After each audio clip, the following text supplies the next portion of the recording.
السلام علیکم ورحمۃ اللہ وبرکاتہ۔ الحمد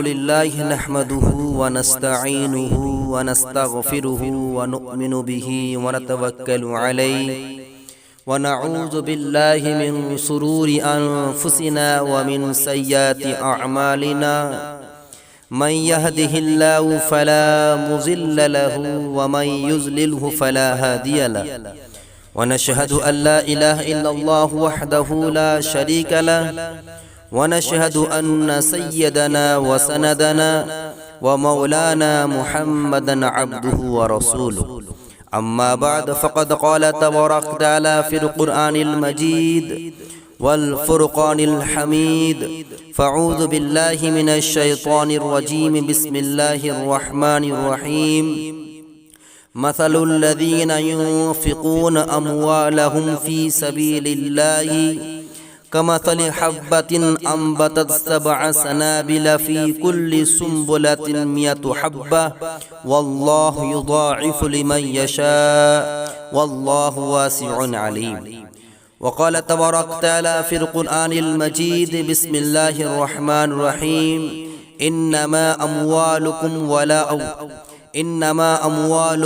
وأولادكم فتنة والله عنده أجر عظيم وقال تبارك وتعالى في القرآن المجيد بسم الله الرحمن الرحيم إن الله اشترى من المؤمنين أنفسهم بأن لهم الجنة صدق الله رسوله النبي الكريم رب يسر ولا تعسر وتمم بالخير وبك نستعين يا فتاح ربي زدني علما ربي زدني علما ربي زدني علما۔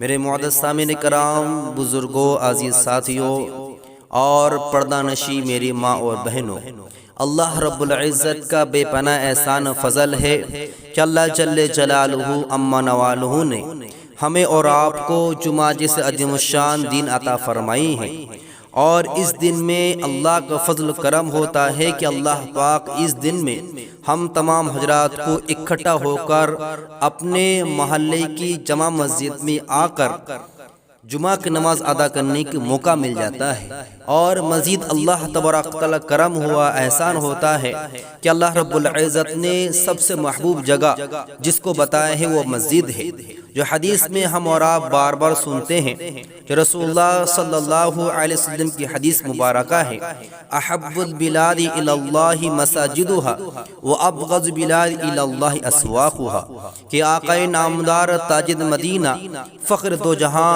جناب محمد مصطفیٰ کہ یہ سب صلی اللہ علیہ وسلم ارشاد فرماتے ہیں کہ اللہ تبارک تعالیٰ کو شہر اور بستیوں میں سب سے زیادہ محبوب ترین جگہ مسجد ہے، اور سب سے زیادہ ابغض جگہ، ناپسند جگہ اللہ کے نزدیک بازار و منڈیاں ہے۔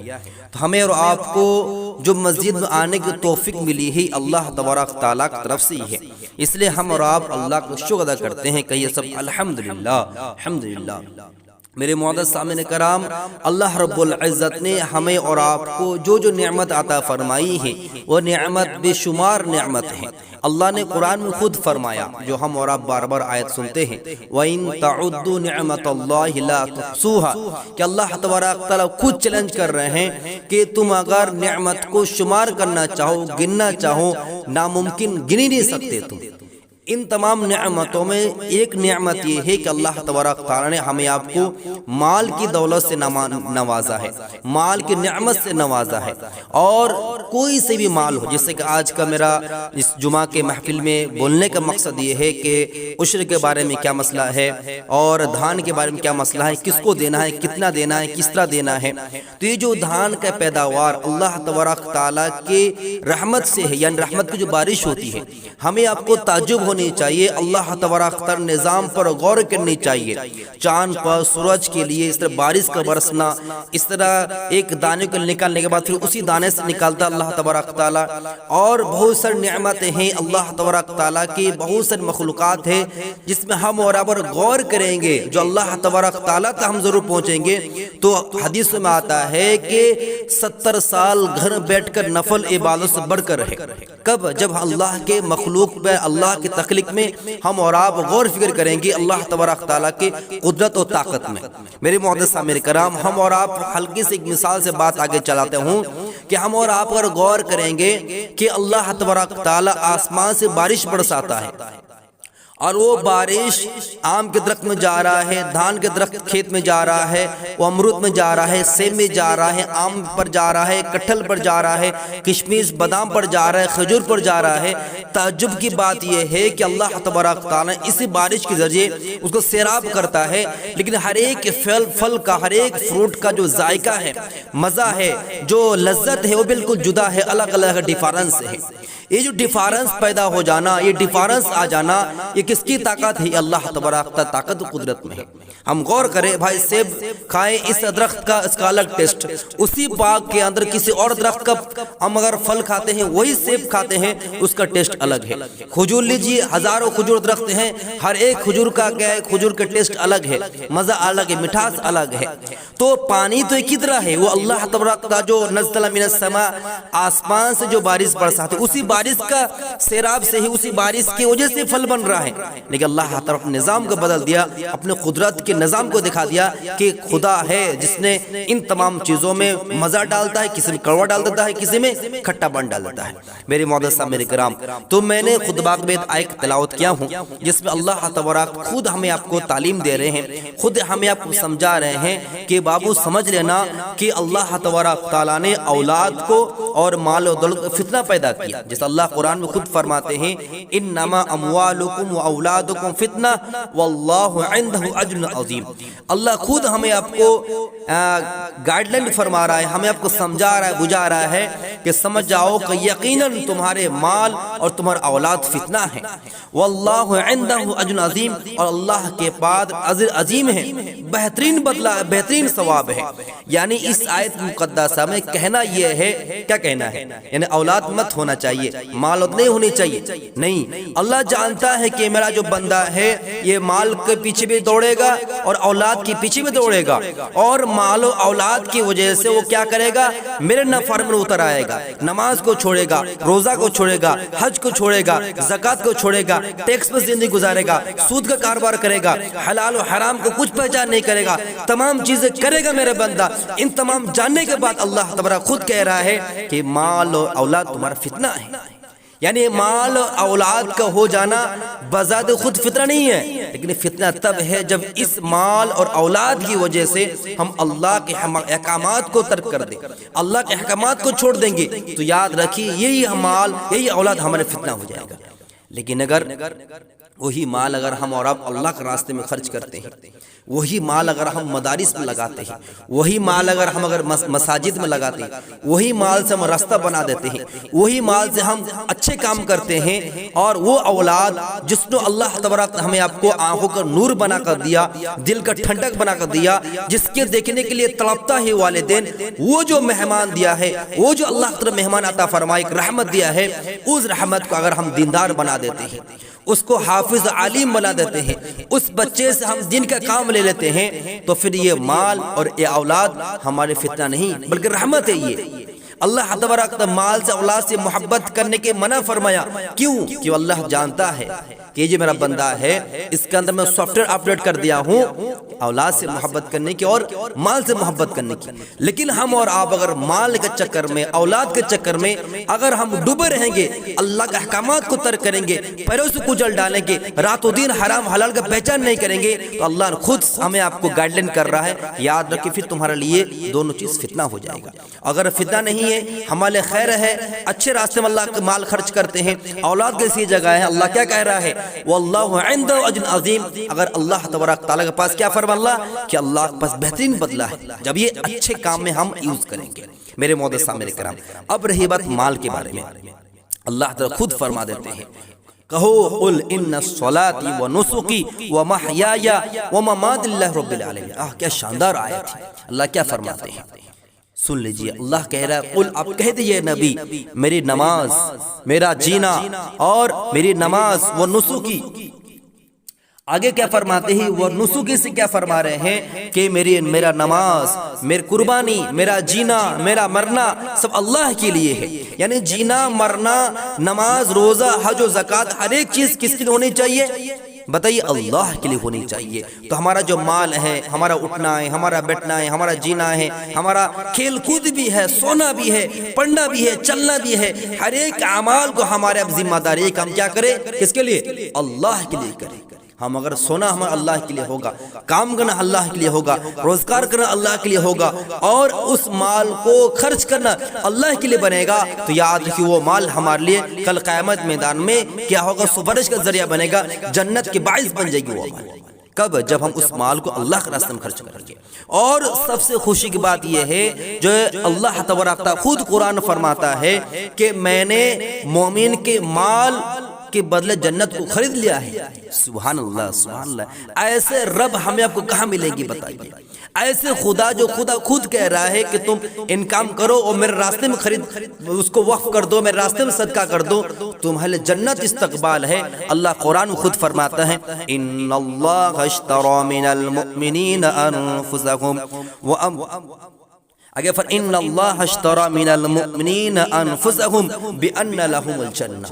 اللہ کیا کہہ رہا ہے کہ مومنو، ہم نے تمہارے جان اور مال کے بل جنت کو خرید لیا ہے. یعنی اس جو اللہ نے جان عطا کیے ہیں، اس جان کو اللہ کے سامنے سجدہ کریں گے، اس جان کو اللہ کے لیے کھپائیں گے، اس جان میں جو تکلیف برداشت کریں گے، جو پریشانی برداشت کریں گے، کس کے لیے؟ اللہ کے لیے کریں گے. اور مال کو اللہ کے راستے میں خرچ کریں گے تو اللہ تو خود فرما رہے ہیں اس مال اور جان کا بدلے میں جنت کو خرید لیا ہے. ان اللہ اشتری من المؤمنین انفسهم بان لهم الجنہ. تو ہماری ذمہ داری ہے ہم اپنے مال کو بھرپور اللہ کے راستے میں لٹائے اور اپنے جان کو اللہ کے راستے میں بالکل کھپانے کی کوشش کریں، تو امید ہے انشاءاللہ تعالی جنت عطا فرمائے گا. اور کیسی جنت؟ وہاں پر کیا ہوگا؟ تجری من تحت الانہار، وہاں پر نہریں جاری ہوں گی. دنیا میں جو چیزیں حرام ہیں، جنت ہر ایک چیز حلال ہو جائے گا. جیسے اگزامپل کے طور پر دنیا میں شراب پینا حرام ہے، دنیا میں 4 بیوی سے زیادہ بیوی رکھنا حرام ہے، اور نکاح کے بغیر کسی تعلق رکھنا بالکل ناجائز ہے. لیکن جنت بھی اللہ تبارک تعالیٰ دنیا سے 10 گنا زیادہ بڑھ کر جنت عطا فرمائے گا. نمبر 2 کہ اللہ تبارک تعالیٰ شہد کا ایک نہر ہے، دودھ کا ایک نہر ہے، شراب کا ایک نہر ہے، اور اسی طرح جتنی بھی جنت کے پھل ہوں گے ہر ایک پھل فروٹ کو ہمارا آپ کو تابع کر دے گا. ہم اور آپ چاہیں گے شراب پیجیں گے، ہم دودھ پی سکتے ہیں، شہد پی سکتے ہیں، شربت پی سکتے ہیں. اور سب سے بڑی چیز مردوں کے لیے وفار یہ ہے اللہ تبارک تعالیٰ 70 حور عطا فرمائیں گے. اور حور کی بار میں ایسے حور عطا فرمائیں گے جو جس کو کوئی نہیں دیکھا ہے، نہ کوئی ٹچ کیا ہے، نہ کسی نے دیکھا ہے، بالکل پیک کیے ہوئے ایک دم سیل مرا ہوا کیا ہے ہمیں آپ کو حوریں عطا ہوں گی. اور اس جگہ پر میاں بیوی اگر دونوں جنت جاتے ہیں دونوں جوان میں ہوں گے. غالباً علماء فرماتے ہیں 32 یا 34 سال کی عمر میں جوانی وہ کیا زندگی گزاریں گے، اور حوروں کے ساتھ نکاح اللہ کروائے گا اور اولاد پیدا کروائے گا. لیکن شرط یہ ہے اس مال کو اور اس جان کو اللہ کے لیے وقف کرنا ہے. آسان سودا ہے، جو پرینام ہے، جو پھل ہے، جو کامیابی ہے بے تحاشا ہے. جو اس کے بالمقابل اس قربانی جو دے رہے ہیں، اس قربانی کی کچھ نہ کوئی خاصی نہیں ہے جو اللہ ہمیں آپ کو بدلہ دے جا رہا ہے. یہ اللہ ہے میرے معزز سامعین کرام. لیکن ہمیں آپ کی ذمہ داری ہے کہ جو بھی مال اللہ نے ہمیں آپ کو عطا فرما رہے ہیں اس مال کو اللہ کے راستے میں لٹانا ہے. فائدہ کیا ہوگا؟ نیکیاں کیا ملے گی؟ جیسے کہ آج کل چل رہا ہے، دیکھیں ہم اور آپ دیکھے ہوں گے کہ مدارس کا آنا جانا ہمارے پاس شروع ہو چکا ہے. تو جو پیداوار دھان کا عشر ہوتا ہے اس کو اللہ کا رس نکالنے کی کوشش کریں. کیسے نکالیے گا؟ جو بھی دھان آپ کے پاس آتا ہے، مثال طور پر آپ نے کھیت میں کاشت کیے، کھیت میں آپ نے جس طرح کرنے کر لیے، اس کے بعد آپ کے پاس دھان آ گیا، تو جتنا من ہوتا ہے یعنی 10 من پر 1 من آپ کو عطا کرنا پڑے گا. یا ٹین سے کوئی وزن کرتا ہے تو 10 ٹین پر 1 ٹین آپ کو اللہ کے راستے میں دینا ہے. یعنی غریب ہے، مسکین ہے، یا مدارس میں. اگر ہم اور آپ مدارس پہ دے دیتے ہیں تو 3 گنا سے 4 گنا زیادہ آپ کو اجر ملے گا. 3 سے 4 گنا اجر ملے گا. نمبر 1 دین کے اشعار میں آپ کا مدد ہوں گے، ہیلپ ہوں گے. سب سے بڑی چیز یہ ہوگی. اور یتیم کا معاملہ ہونا یا دیگر وہ چیز کا ہونا، لیکن سب سے پوائنٹ چیز پلاس یہ ہے کہ دین کے اشعار کے لیے آپ کو ثواب و اجر ملے گا، اور یہ صبح قیامت تک آپ کو ملتے رہے گا، یہ ایک مشتی دھان دینے کی وجہ سے۔ تو پھر سوچیے اگر کوئی ایک ٹین، 2 ٹین، 5 ٹین دان اللہ کے راستے مدارس کو دے رہے تو پھر کیا سوچیے۔ اب ایک یہ مدارس کا حق ہے، دوسرے ہے کہ آج کل بہت سارے یتیم ایسے ہیں، غریب ایسے ہیں جو ٹھنڈ کے موسم میں کمبل نہیں ہے، بستر نہیں ہے، اوڑھنے کوئی سامان نہیں ہے، اگر آپ غریب کو دیتے ہیں، اس عشر سے دے دیتے ہیں، انشاءاللہ تعالی بہترین اجر ہوگا۔ اور عشر والا جو دھان ہے وہ کیسے دیجیے گا؟ جو آسمان کی بارش سے یا جھرنے سے یا اسی طرح جو دھان کے جڑ سے جو پانی آتا ہے، یہ 3-4 قسم ہے جس سے آپ کا پانی آ جاتا ہے، سینچائی ہوتا ہے، اس دھان کا عشر نکالنا ضروری لازم ہوگا۔ دوسری جو بہت سارے سوال کرتے ہیں کہ میں نے تو کیا ہے کہ آدھا میں کھیت پر دھان لیا ہوں، یعنی جو میں کسی اور کا کھیت تھا اس میں نے کیا کہ میں بولا کہ میں چاس کروں گا، جیسے کہ آج کل ہمارے معاشرے میں ہو رہا ہے کہ بھائی نصف ہوگا، یعنی آدھا جو دھان ہوگا آدھا آپ لیجیے گا، آدھا میں لوں گا، تو کیا اس میں مجھے عشر لگے گا؟ دیکھیے آپ کے پاس جو دھان آ رہا ہے، یعنی کھیت سے جو دھان آ رہا ہے اس کا آپ کو 10% لگا، یعنی 10% کا 1% لگا، یعنی 10 من کا 1 من آپ کو دینا پڑے گا، ٹھیک ہے۔ 20 من دھان ہو رہا ہے تو 2 من آپ کو عطا کرنا پڑے گا، ٹھیک ہے۔ 20 ٹن ہو رہا ہے تو آپ کو کیا کرنا ہے؟ 2 ٹن آپ کو دینا، یعنی 10 بھاگ 1 بھاگ آپ کو دینا، 10 اگر ہو گیا کوئی بھی تو 1 دینا پڑے آپ کو، ٹھیک ہے۔ یہ چیز مطلب سمجھانے کے لیے۔ اب ہم اور اگر اللہ کا راستے میں دیتے تو اجر کتنا سوچیے فیصد۔ اللہ تعالیٰ سورہ بقرہ آیت نمبر 261 ارشاد فرماتے ہیں مثل الذین ينفقون اموالهم فی سبیل اللہ کمثل حبۃ انبتت 7 سنابل فی کل سنبلۃ 100 حبۃ واللہ یضاعف لمن یشاء واللہ واسع علیم۔ اللہ اکبر۔ اللہ کیا فرماتا ہے؟ جو لوگ اللہ کے راستے میں اپنے مال خرچ کرتے ہیں ان کی مثال ایسی ہے جیسے ایک دانہ 7 بالی اگائے اور ہر بالی میں 100 دانے ہو، اور اللہ جس کے لیے چاہتا ہے ثواب میں کسی گنا اضافہ کر دیتا ہے، کئی گنے اضافہ کر دیتا ہے۔ اللہ بڑا وسعت والا اور بڑے علم والا ہے۔ یعنی اس طرح مثال دے رہے ہیں کہ اللہ کا راستے میں اگر 1 دانہ دیتے ہیں، 1 مشت دیتے ہیں، 1 روپیہ دیتے ہیں، تو سوچ مثال دور دے رہے ہیں کہ 1 روپیہ دیے ہیں تو 1 روپے میں 7 روپیہ نکل رہا ہے، یعنی 7 بالیاں نکلتے ہیں، 7 راستہ نکلتا ہے، 7 ڈال نکلتے ہیں مثال طور پر۔ اب ہر ایک ڈال میں کیا ہے؟ آپ کو کیا فرما رہے ہیں اس میں؟ مثل الذین 7 ہے اور ہر ایک 7 میں کیا ہے کہ 100 دانے نکلتے ہیں، یعنی 100 انٹو 7 یعنی آپ کا 700 کتنا ہو رہا ہے؟ 700 ہو رہا ہے، یعنی 700 نیکی آپ کو ملے گا۔ اور آگے فرمائے واللہ یضاعف لمن یشاء، اللہ خود فرمایا ہے کہ اللہ تبارک چاہتا ہے تو اس سے بھی بڑھ کر اجر دیتا ہے۔ کب؟ جب ہم اللہ کے راستے مال کو لٹائیں گے، اللہ کے راستے مال کو خرچ کرنے کی کوشش کریں گے۔ میرے معزز سامعین کرام، بات تو کلیئر ہو گئی کہ اللہ کے راستے میں خرچ کرنے کا ہمارا اب کیا فائدہ ہے۔ اب چند واقعے سے ہم اور آپ کو میں سمجھانے کی کوشش کرتا ہوں کہ اللہ تبارک تعالیٰ کس طرح کے مال کو بہت زیادہ پسند فرماتا ہے۔ اللہ قرآن میں کیا فرماتے ہیں؟ لن تنالوا البر حتى تنفقوا مما تحبون۔ اللہ اس آیت مقدمہ کیا فرما رہے ہیں؟ اس آیت مقدمہ کی جو شان نزول ہے اس پر ہمارا غور کریں گے تو ہمیں آپ کو اللہ کے راستے مال خرچ کرنا آسان ہو جائے گا۔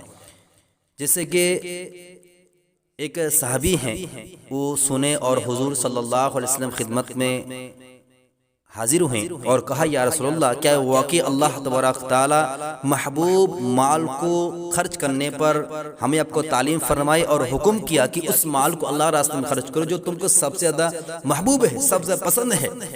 تو حضور نے فرمایا بالکل وہی یہی آیت ہے اور اللہ کا قانون بالکل سچ ہے۔ تو اس صحابی فرماتے ہیں میرا ایک کھجور کا باغ ہے، اس میں بے تحاشا کھجور آتے ہیں، تو اس باغ کو میں اللہ کے راستے میں خرچ کر دیتا ہوں۔ کہیں سبحان اللہ، کیا بہترین قربانی ہے۔ یعنی سب سے محبوب ان کے نزدیک کیا ہے؟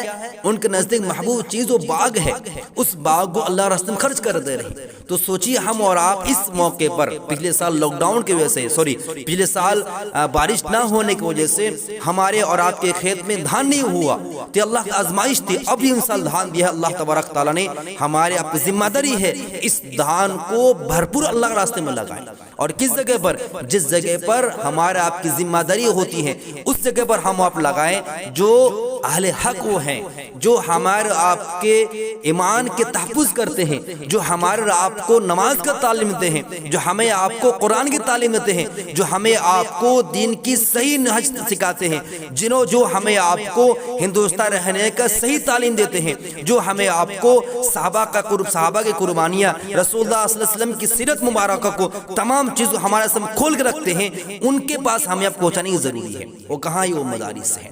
وہ مدارس ایسی جگہ ہے جو دین کا قلعہ ہے۔ قسم خدا کہ اگر اس زمانے مدارس نہ ہو تو ہمارے ایمان کا تحفظ ہونا بالکل ناممکن ہے۔ یہ بالکل اٹل چیز ہے۔ جب بھی علماء شہید ہوئے ہیں، جب بھی مدارس کو منظم کیا گیا ہے، اسی وقت ہم دیکھے ہوں گے ہمارے درمیان انتشار پیدا ہوا ہے۔ وجہ کیا ہے؟ وجہ ہے کہ ہمارے آپ کی ذمہ داری کہ ہم مدارس کے صحیح تحفظ نہیں کر پاتے۔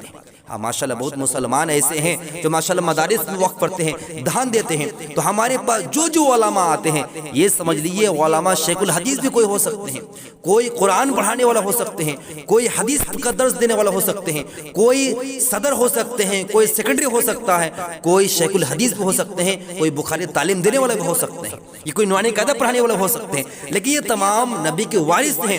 ان کے ساتھ ہماری ذمہ داری ہے پیار سے، محبت سے، شفقت سے پیش آئیں اور ان کو اپنا یہ نہ بتائیں کہ آپ لوگ اپنا دھندا لگا لیں۔ نہیں میرے بھائی، ہم اور آپ غور کریں، اسکولوں میں، کالج میں سرکار کتنا خرچ کر رہا ہے بچوں کے پیچھے، لیکن ہر گلی میں، ہر چوراہے پر، ہر گھروں میں ہم اور آپ دیکھیں گے ماسٹر، ڈاکٹر، انجینئر، پروفیسر نہیں ملتا اویلیبل، لیکن ہر گاؤں میں دیکھ سکتے ہیں وافر مقدار میں بے تحاشا حافظ ہے، عالم ہے، مذہب پڑھے بچے ملتے ہیں۔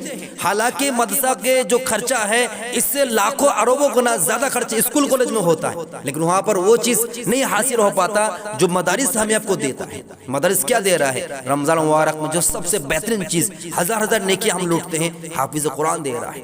ہمیں آپ کو ممبر بیٹھے ہوئے مسجدوں میں امام ملتے ہیں، ہمیں آپ کو دین کے صحیح چرچا کرنے والا، دین کا صحیح دعوت دینے والے مبلغ ملتے ہیں، تقریر کرنے والے علماء ملتے ہیں، محدث ملتے ہیں، فتویٰ دینے والے، مسائل بیان کرنے علماء ملتے ہیں۔ یہ تمام چیز کہاں سے نکل رہے ہیں؟ یہ تمام مدارس سے نکل رہے ہیں جو ہمارے آپ کے تعاون کی وجہ سے ہو رہا ہے۔ تو میرے معزز سامعین کرام، کہنا یہ ہے، بات وقت ہو گیا ہے، مختصر کہنا یہ ہے، اللہ نے ہمیں جو مال دیا ہے اس مال کو صحیح جگہ لائے۔ وہ صحیح جگہ کہاں ہے؟ مسکین ہے، غربا ہے، مدارس ہے، اس میں لگائے، انشاءاللہ تعالی ہمارا مال میں اللہ تعالی بے تحاشا برکت عطا فرمائے گا، اور اس برکت کا جو بدلہ ہمیں آپ کو آخرت ضرور ملے گا۔ آخری ایک حدیث میرے ذہن میں آ گئی، ہم اس کو بات کر کے میں ختم کروں انشاءاللہ تعالی۔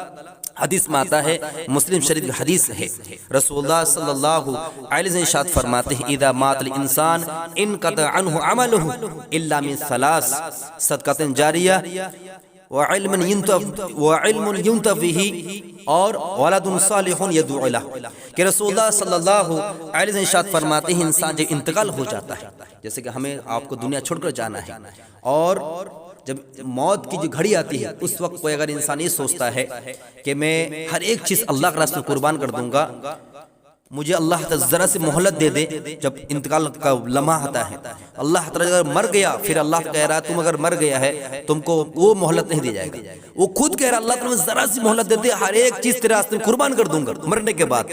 اللہ کہے گا اللہ نہیں ہو سکتا، جب تم مر گیا ہے بس ختم ہو گیا۔ تو ابھی ہمارا وقت ہے کہ تین چیز میں سے ایک چیز ضرور کریں کہ مرنے کے بعد ہمارا نام اعمال جاری رہے۔ ان میں سے ایک کیا ہے؟ صدقہ جاریہ۔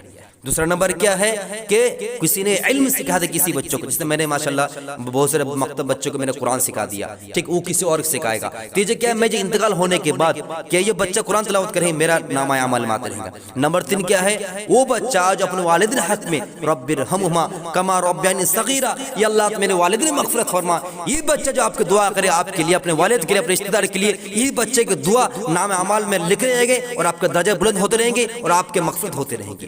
تو تین چیز صدقہ جاری ہے، ان میں سے کیا ہے کہ ایسا 3 چیز کر دینا جو صدقہ جاری طور پر ہوتا ہے۔ ان میں سے ایک ہے کہ اپنے آپ کو کیا دینداری بنانا، اپنے بچوں کے اندر دینداری پیدا کرنا، اور دینداری کہاں سے ملے گی؟ یہ مدارس ملے گے جو ہمارے آپ کو تعاون کی وجہ سے ہو رہا ہے۔ میرے معزز سامعین کرام، اللہ تبارک تعالی ہمیں آپ کو ان تمام باتوں پر عمل کرنے کی توفیق عطا فرمائے، آمین۔ دعا کی درخواست ہے۔ السلام علیکم ورحمۃ اللہ وبرکاتہ۔